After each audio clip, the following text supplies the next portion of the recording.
آپ نے دیکھا کہ چمن میں گزشتہ 2 سال سے میں یہاں چیخ چیخ کر میں بول رہا تھا کہ آپ نے ڈیورن لینڈ پر جو خاردار تار لگائی، جس نے وہاں قبائل کو تقسیم کیا، 1893 میں ڈیورن لینڈ افغان عوام کے خلاف کھینچی گئی تھی انگریزی استعمار نے، جس کو آج تک کسی افغان نے تسلیم نہیں کیا ہے۔ جناب اسپیکر، بہرحال جب وہ کھینچی گئی 1893 میں، پاکستان بننے تک 53 سال، یہ ہزاروں سال سے یہ ایک ہی لوگ ہیں، ایک ہی خاندان ہے، ایک ہی ٹرائب ہے، وہ آتے رہے، یہ پورا راستہ رہا 53 سال تک۔ انگریز نے وہاں کوئی پابندی نہیں لگائی آنے جانے پر۔ پھر 1947 سے لے کر 2 سال پہلے تک کسی نے وہاں کوئی پابندی نہیں لگائی، لوگ آتے رہے جاتے رہے۔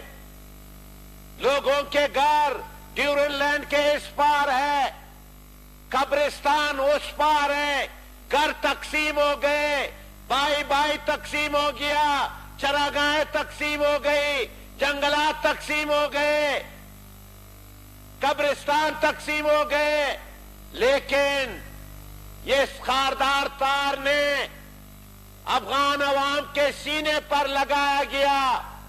اور پھر آپ نے دیکھا 2 سال 1.5 سال میں چمن میں کیا ہوتا رہا، کتنے جنازے اٹھائے گئے۔ اس جو کہتے ہیں باب دوستی ہے، اس پہ گزشتہ 2 سال میں درجنوں ہمارے پشتون عوام کا خون بہایا گیا۔ ایک دن میں 9 لاشیں اٹھائی گئی۔ کیا یہ 2 دوست آپس میں ممالک ہیں؟ کیا ہندوستان اور پاکستان کے درمیان کبھی ایسا ہوا ہے؟ وہاں تو پالیسی الگ ہے۔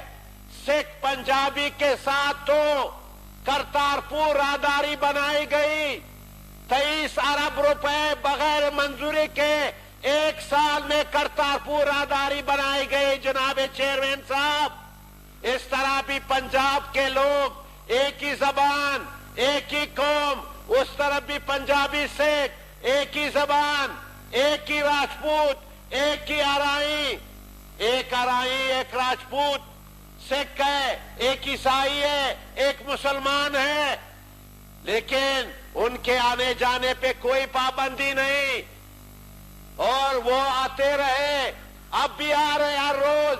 سکھ آ کر کے گرو نانک اس پر آ کر وہاں پر وہ اپنے مقدس مقامات آتے ہیں، کوئی وہاں پہ جھگڑا نہیں، اس کو ویلکم کہا جاتا ہے۔ افغان، میں بھی افغان ہوں، یہ سب جو بیٹھے ہم سب افغان ہیں نسلاً۔ آپ نے جو لکیر انگریز نے کھینچی، آپ نے وہاں پر اب کیا معاملات کیے ہیں، بجائے اس کے کہ دونوں ممالک، اب تو آپ کے دوست وہاں بیٹھے ہوئے ہیں، آپ کے گڈ بوائے بیٹھے ہوئے ہیں، ابھی کس بات کا جھگڑا ہے؟ روز چمن کے لوگوں پر، میں کل رات گیا تھا جناب اسپیکر، اس ٹراما سینٹر میں ایک بندے کے گھر میں 8 بڑے بڑے گولے گرے تھے، اس کی وائف، اس کی بیٹی، اس کا لڑکا یہاں ٹراما سینٹر میں پڑا ہوا تھا۔ 11 دسمبر بروز اتوار 7 بے گناہ لوگ شہید ہو گئے، 30 زخمی ہو گئے، اور کل دوبارہ 15 دسمبر کو واقعہ ہوتا ہے۔ جناب میر عارف صاحب، یہ صرف اس بات کی مذمت کرنے سے نہیں ہوتا ہے کہ آپ کہتے ہیں کہ اس طرف ان کی مذمت کی جائے۔ اب تو دوست لوگ بیٹھے ہوئے ہیں، اب کیوں اس طرح باتیں کی جاتی ہے؟ خدا را آپ سمجھے، اس بات کو اس طرح آپ لوگ نہ اٹھائے کہ آپ جو ہے نا کسی کی مذمت کریں۔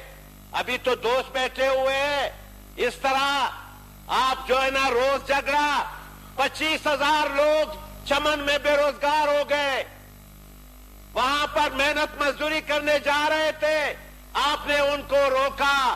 آپ نے وہاں پر اب کیا ہے چمن میں؟ چمن کا یہاں نمائندہ بھی بیٹھا ہوا ہے.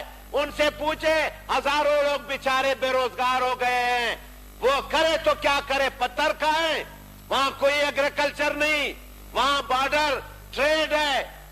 دنیا جان میں جناب اسپیکر, چیئرمین مشاہد حسین سید, وسیم سجاد کی جو کمیٹی آئی تھی, اس نے فیصلہ کیا تھا مشرف کے دور میں کہ اسمگلنگ صرف اسلحہ اور منشیات, اسے اسمگلنگ کہا جائے. باقی جو بھی ہے وہ بارڈر ٹریڈ ہے, چاہے تفتان پہ ہو, چاہے واشک پہ ہو, چاہے تربت میں ہو, چاہے یہاں چمن میں ہو, چاہے غلام جان میں ہو, چاہے بادینی میں ہو, چاہے خیبر میں ہو. یہ سب بارڈر ٹریڈ ہے, اس کو فری ہونا چاہیے. اور آپ نے جناب اسپیکر, میں نہیں سمجھ رہا ریاست کیا کر رہی ہے پشتون عوام کے ساتھ. آئے روز ہم جو ہے نا لاشیں اٹھائیں, آئے روز یہ معاملات دیکھیں. کیا آپ پشتون عوام کو اس بات پر مجبور کریں گے کہ وہ بھی بندوق اٹھائیں؟ اب تو کوئی راستہ باقی نہیں رہا. ہم یہاں پارلیمان میں چیخ چیخ کر ہم نے جو ہے نا ساری چیزیں رکھ دی ہے.